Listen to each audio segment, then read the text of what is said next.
जिला अध्यक्ष मोहनलाल जी से कहा कि मुझे आपसे कुछ बातें करनी है अपने पद को लेकर। तो मोहनलाल जी ने कहा कि ठीक है, आइए बैठते हैं, बात करते हैं। इन्होंने मुझे बुलाया, मैं गई भी अपनी बात रखने के लिए, करने के लिए मैं गई भी। चूंकि मुझे भी काम कर रही थी तो आगे बढ़ने की लालसा तो हर किसी को होती है, मुझे भी थी। मोहनलाल जी ने मुझसे कहा कि दीपाली जी, मैं आपको जिला उपाध्यक्ष बना दूंगा, तो आप मुझे क्या देंगे? मैंने कहा, भाई साहब, मेरे पास देने के लिए कुछ नहीं है, क्योंकि अभी अभी मेरा घर मकान बिक चुका है, आपको पता है। मेरे पति का भी काम धाम बंद सा चल रहा है, आपको पता है। मैं आर्थिक रूप से इतनी कमजोर हूं कि मैं आपको कुछ दे नहीं सकती। मोहनलाल जी ने कहा, अरे दीपाली जी, आपके पास देने को बहुत कुछ है। मैंने कहा, भाई साहब, मैं समझी नहीं, कहना क्या आप चाहते हैं?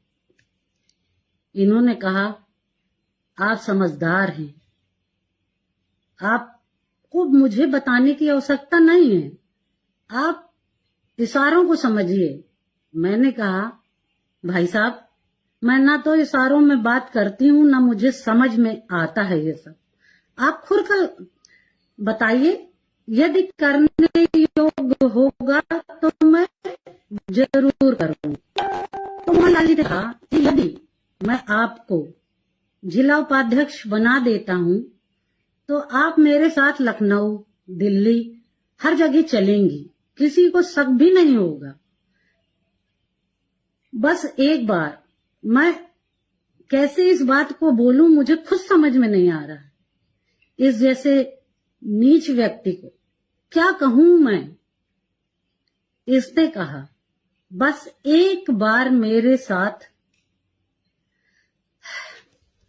हम बिस्तर हो जाइए।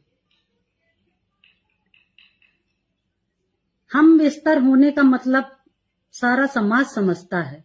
इनकी इतनी गंदी भावना जो मुझे महीनों से कचोट रही है, मैं किसी से कह नहीं पा रही थी,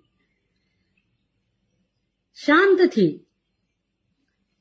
मैंने कहा, भाई साहब, आपके घर में भी बहू बेटियां हैं, ऐसी बातें की जाती हैं? आप बहनों के प्रति ऐसी धारणा रखते हैं? और क्रोधित होकर मैं वहां से आने लगी तो इन्होंने कहा कि दीपाली जी, अगर आप मेरी बात को मान जाएंगी तो मैं जिला पंचायत का आपको टिकट भी दे दूंगा। मैं लालची महिला नहीं हूं, इसलिए मैं शांत होकर, गुस्से में लाल होकर वहां से वापस घर गई। इतना सब कुछ इनने कहा, उसके बाद भी मैं निरंतर प्रयास करती रही कि जहां मैंने 10 साल दिए, उस 10 साल को मैं व्यर्थ ना गंवाऊं, काम करती रहूं। कुत्ते तो भौंकते ही रहते हैं,